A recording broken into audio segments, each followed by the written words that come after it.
네, 더 디베이트에 오신 여러분 환영합니다. 네, 오늘 저희가 좀 깊게 파볼 주제는 바로 이수페타시스입니다. 첨단 PCB, 그러니까 인쇄회로기판 만드는 회사인데요. 요즘 뭐 AI다, 고성능 컴퓨팅이다 해서 시장이 정말 뜨거운데 이수페타시스가 그 중심에 있죠.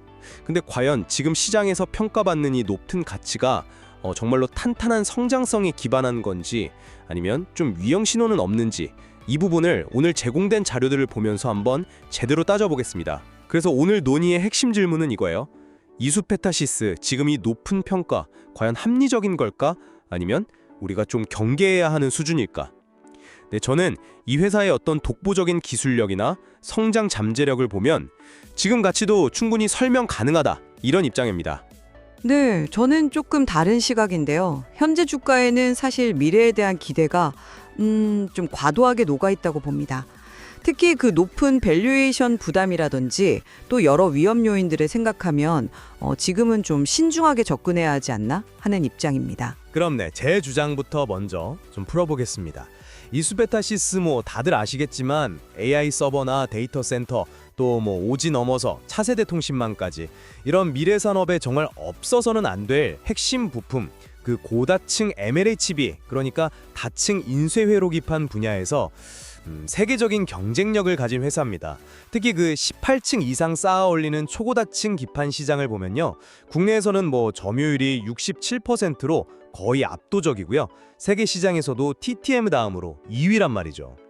이게 그냥 물량으로만 되는 게 아니고 만들기가 굉장히 까다로운 공정 기술, 또 그 BIPO라고 해서 신호 전송 효율을 엄청나게 높이는 그런 차별화된 기술력이 있으니까 이게 가능한 겁니다. 최근 실적 보면 딱 나오죠. 작년, 그러니까 2024년 4분기 연결 매출이 그 전년 같은 기간보다 30% 늘어서 2,261억 원, 그리고 영업이익은 무려 141%나 급증해서 255억 원을 기록했어요. 이게 연간으로 보면 2024년 전체 매출이 한 8,368억 원, 영업이익은 1,000억 원을 넘는 1,018억 원 정도로 예상될 만큼 성장세가 정말 뚜렷합니다. 그리고 재무 상태도 봐야 하는데 상당히 괜찮습니다. 부채 비율이 자료마다 조금씩 다르긴 한데 30% 초반대 또는 38% 정도로 나오는데 이건 제조업 평균이랑 비교하면 엄청 낮은 수준이에요.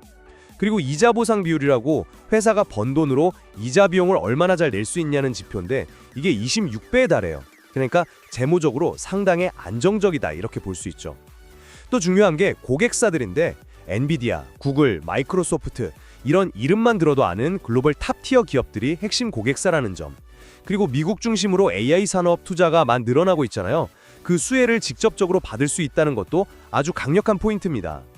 여기에 더해서 지금 막 폭증하는 AI 수요에 발맞추려고 대구에 5공장도 새로 짓고 있거든요. 이런 선제적인 투자를 통해서 미래 성장 기반까지 착실히 다지고 있는 거죠. 그래서 결론적으로 보면 현재 PER이 127배, PBR이 12배, 이렇게 높은 숫자들이 나오는 건 이런 어떤 강력한 펀더멘털과 AI 시대의 핵심 공급자로서의 미래 가치, 여기에 대한 시장에 저는 합리적인 기대가 반영된 결과다, 이렇게 보고 있습니다. 네, 성장 스토리엔 두룡이 매력적인 부분이 있습니다. 그건 저도 인정하는데요. 하지만 저는 좀 다른 관점에서 봐야 한다고 생각해요. 가장 먼저 짚고 넘어가야 할 부분은 역시 지금의 밸류에이션 수준입니다. PER 127배. 이게 뭐냐면 현재 주가가 주당 순이익의 127배라는 뜻이잖아요. 이론적으로 투자금을 회수하는데 127년 걸린다는 계산이 나오는데 이건 정말 보통 수준은 아니죠. PBR 12배, 이것도 마찬가지고요. 기업의 순자산 가치보다 주가가 12배나 높다. 이건 사실 미래의 엄청난 성장을 미리, 그것도 아주 공격적으로 가격에 다 끌어다 쓴 그런 명백한 증거라고 봅니다. 만약에 조금이라도 기대에 못 미치는 상황이 발생하면 주가 충격이 상당히 클 수밖에 없는 그런 구조예요. 실제로 주가 변동성도 엄청 컸었잖아요. 지난 10개월 동안 4배 가까이 오르기도 했지만 또 대규모 유상증자 발표 같은 거 나오니까 확 급락하기도 하고 상당히 불안정한 모습을 보였단 말이죠. 최근에도 2025년 11월 7일에 하루에 거의 6% 가까이 하락했는데 이런 것도 단기적으로 너무 올랐다는 피로감, 또 차익 실현하려는 움직임, 이런 걸 보여주는 사례가 될 수 있다고 봅니다. 그리고 재무지표를 봐도 뭐 다 좋은 것만 있는 건 아니에요.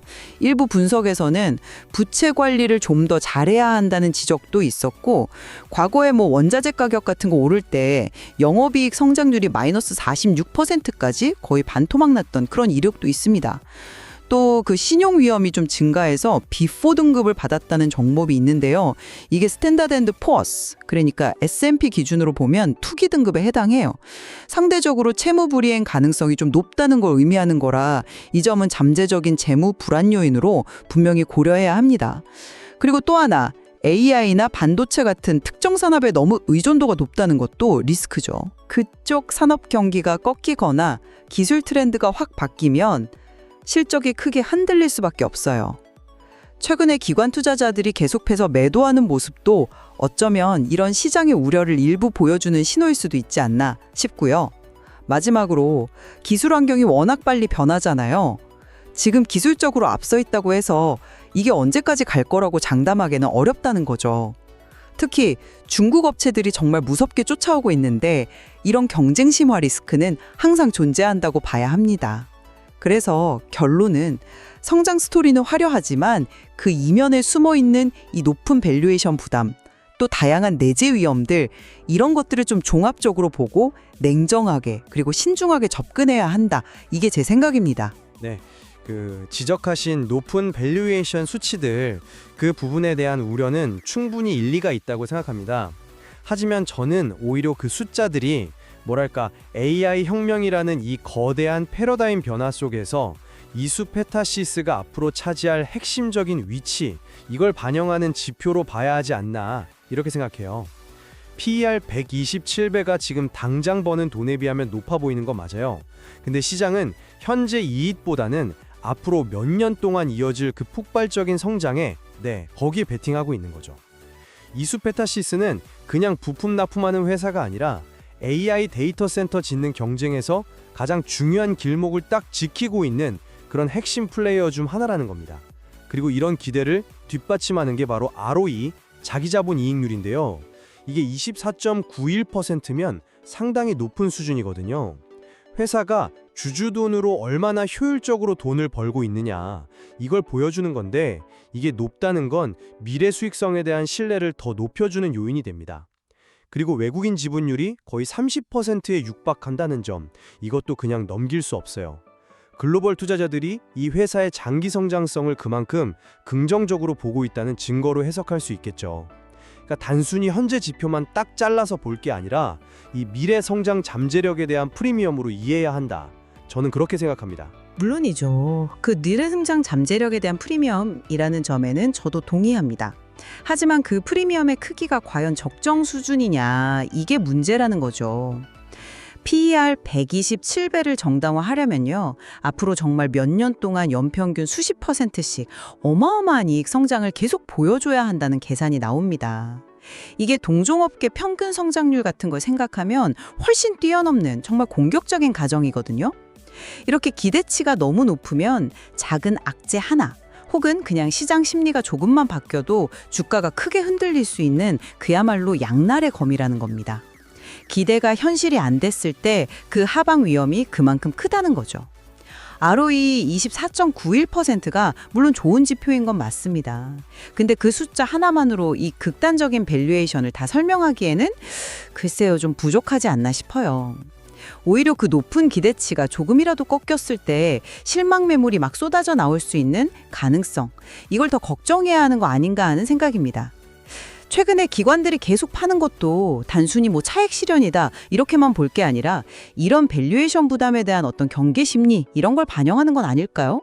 이 부분을 좀 더 냉정하게 봐야 한다고 봅니다. 잠재적 위험을 말씀하셨는데 저는 그보다는 오히려 압도적인 안정성에 좀 더 주목해야 한다고 봅니다. 아까 말씀드린 낮은 부채 비율 30%대라는 거 외에도요, 총 자산이 1조 원이 넘는데 그중에서 자본 비율이 60%가 넘어요. 61.85% 정도 되거든요. 그리고 현금이나 바로 현금화할 수 있는 단기 투자 자산만 해도 약 2,500억 원 이상 가지고 있습니다. 이건 상당한 재무적인 완충력, 쿠션이 있다는 걸 의미하죠. 이자 보상 비율 26배라는 건 지금 버는 걸로 이자 내고도 훨씬 많이 남는다는 뜻이니까 뭐 단기적인 외부 충격 같은 걸로 쉽게 흔들릴 가능성은 저는 매우 낮다고 봅니다. 오히려 이런 탄탄한 재무 구조가 있으니까 AI 수요가 막 늘어날 때 거기에 맞춰서 대구 5공장 짓는 것처럼 대규모 투자를 제때 할 수 있는 거 아니겠어요? 미래 성장을 위한 투자 여력이 충분하다. 이게 중요한 포인트죠. 네, 안정적인 지표가 많다는 점, 그건 분명히 강점입니다. 인정해요. 하지만 과거에 영업이익 성장률이 마이너스 46%까지 뚝 떨어졌던 사례라던가 또 신용등급이 투기등급인 B4로 평가받았다는 그 사실은 아무리 지금 지표가 좋아 보여도 어떤 외부 환경 변화나 예측하지 못한 변수에 의해서 재무 상태가 나빠질 수 있는 가능성을 완전히 배제할 수는 없다는 걸 보여주는 거죠. 특히 그 원자재 가격 변동성 같은 건 PCB 만드는 회사들한테는 늘 따라다니는 부담 요인이고요. 또 지금 부채 비율이 낮다고 해도 앞으로 대규모 투자를 계속 집행하는 과정에서 이게 계속 낮은 수준으로 유지될 수 있을지는 이것도 좀 지켜봐야 할 부분입니다. 투자가 뭐 계획대로 잘 안 되거나 예상보다 돈이 더 많이 들어가면 재무 부담이 커질 수도 있다는 점, 이것도 염두에 두어야 합니다. 그러니까 안정성 이면에 숨어 있는 어떤 잠재적인 위험 요인들을 완전히 무시하기는 좀 어렵다. 이런 생각입니다. 자, 그럼 이제 기술 경쟁력이랑 시장 지배력이 계속 갈 수 있느냐, 이 문제로 넘어가 보죠. 이수페타시스의 핵심 경쟁력은 역시 그 18층 이상 쌓는 초고다층 MLB 생산 능력입니다. 이게 그냥 층만 높이 쌓는다고 되는 게 아니라 높은 신뢰도랑 수율, 이걸 동시에 확보해야 하는 정말 고도의 기술력이 필요한 영역이거든요. AS960이라고 항공우주 품질 경영 시스템, 또 NLECAP이라고 미국 항공방위산업 쪽 특수공정 인증, 이런 아주 까다로운 인증들을 박았다는 건 이수페타시스의 기술 완성도가 그냥 우리끼리 얘기하는 수준이 아니라 세계 최고 수준이라는 걸 객관적으로 보여주는 겁니다. 자동차 전장 부품 신뢰성 기준인 IATF 16949 인증도 있고요. 이건 뭐 다양한 산업 분야에서 통하는 기술력이라는 걸 입증하는 거죠. 특히 엔비디아, 구글, 마이크로소프트 같은 진짜 최첨단 기술 기업들하고 오랫동안 파트너십을 맺고 있다는 거, 이게 단순한 공급 관계 그 이상이라는 겁니다. 이 회사들의 다음 세대 제품 개발 로드맵에 맞춰서 기술 협력을 계속하고 있다는 점은 이수페타시스가 기술 트렌드를 그냥 따라가는 게 아니라 오히려 선도하고 있다는 걸 보여주는 증거죠. 대구 5공장 증설은 바로 이런 기술 리더십과 시장 지배력을 더 강화하고 앞으로 계속 늘어날 수요에 안정적으로 대응하기 위한 어떻게 보면 필수적인 투자라고 봐야 합니다. 여기에다가 또 미중 기술 패권 경쟁 때문에 생기는 어떤 반사이익 가능성까지 생각하면 시장에서의 위치는 더 단단해질 가능성이 높다고 봅니다. 네. 그 기술적인 우위, 그리고 고객 관계가 탄탄하다는 점은 물론 인정합니다. 강점이죠. 하지만 기술 발전 속도가 정말 너무 빠르다는 점, 이걸 간과해서는 안 된다고 생각해요. 지금 주력인 MLB 기술이 과연 언제까지 대세일지, 아니면 뭐 더 효율적인 새로운 방식의 인터커넥트 기술이 갑자기 튀어나오지 않을 거라고 누가 장담하겠어요? 그리고 경쟁 환경도 만만치가 않습니다. 특히 중국 기업들이 막대한 자본력하고 정부 지원 등에 업고 정말 무섭게 추격하고 있잖아요. 언젠가는 이 기술 격차가 좁혀질 수 있다는 가능성, 이건 항상 열어둬야 합니다. 또 다른 측면에서 보면 특정 소수 고객, 특히 엔비디아에 대한 의존도가 너무 높다는 점, 이게 지금 당장은 강력한 성장 동력이지만 만약에 엔비디아가 공급망을 좀 다변화한다거나 아니면 자체적으로 패키징 기술을 더 발전시켜서 PCB 의존도를 낮추는 그런 전략을 편다면 이수페타시스 입장에서는 상당한 타격이 될 수 있습니다. 특정 고객사 하나의 전략 변화나 실적 변동에 따라서 회사 전체의 운명이 크게 좌우될 수 있다는 건 이건 분명 구조적인 리스크라고 봐야죠. 현재의 그 단단한 지위가 미래에도 영원할 거라고 너무 낙관하기보다는 이런 잠재적인 위협 요인들도 충분히 고려해야 한다고 생각합니다. 네, 종합적으로 판단해 볼 때 이수페타시스는 AI라는 이 거대한 시대적 변화에 정말 한가운데서 핵심적인 역할을 수행한 기업이라고 저는 생각합니다. 독보적인 초고다층 PCB 기술력, 그리고 엔비디아를 포함한 글로벌 빅테크 기업들과의 아주 강력한 파트너십, 또 선제적인 투자를 통해서 생산 능력까지 확보하고 있다는 점, 이런 것들이 지속적인 성장을 담보하는 아주 강력한 기반이 된다고 보고요. 현재 시장의 높은 평가는 바로 이런 구조적인 성장 잠재력과 미래 가치에 대한 저는 합리적인 기대가 반영된 결과다. 이렇게 확신합니다. 저는 그 성장 잠재력에 대한 기대는 충분히 인정을 하면서도 현재 주가 수준은 그 기대를 훨씬 뛰어넘는 어떤 위험을 안고 있다. 이 점을 최종적으로 좀 강조하고 싶습니다. PER 127배라는 극단적인 밸류에이션, 그리고 높은 주가 변동성, 또 일부 재무 지표상에서 나타나는 잠재적인 위험 신호들, 그리고 기술 변화나 경쟁 심화 가능성 같은 다양한 리스크 요인들, 이런 것들을 좀 균형 있게 봐야 한다는 거죠. 결국 투자 결정은 이런 요인들을 아주 면밀하게 분석하고 신중하게 내려져야 할 거라고 생각합니다. 네, 오늘 저희는 이수페타시스를 둘러싼 시장의 정말 뜨거운 관심과 논쟁에 대해서 각기 좀 다른 근거를 가지고 깊이 있는 이야기를 나눠봤습니다. 이수페타시스가 AI 시대에 중요한 역할을 할 회사라는 점, 이 점에 대해서는 큰 이견은 없는 것 같습니다. 맞습니다. 다만 그 가치를 지금 이 시점에서 어떻게 측정하는 게 맞는지, 그리고 미래의 어떤 불확실성이나 내재된 위험들을 가격이 어느 정도까지 반영하는 게 적절한 건지, 이 부분에 대해서는 여전히 해석이 좀 갈릴 수밖에 없는 것 같습니다. 오늘 저희가 나눈 이야기 외에도 제공된 자료들에 보면 이수페타시스의 구체적인 제품 포트폴리오라든가 연구개발 방향, 또 경쟁사들의 움직임 같은 더 깊이 들여다볼 만한 흥미로운 지점들이 사실 많이 있습니다. 네, 오늘 논의된 이런 다양한 시각들이 저희 청취자 여러분께서 이수페타시스라는 기업을 좀 더 다각적으로 이해하시고 또 합리적인 판단을 내리시는데 조금이나마 도움이 되었기를 바랍니다. 디디베이트 오늘 여기서 마치겠습니다.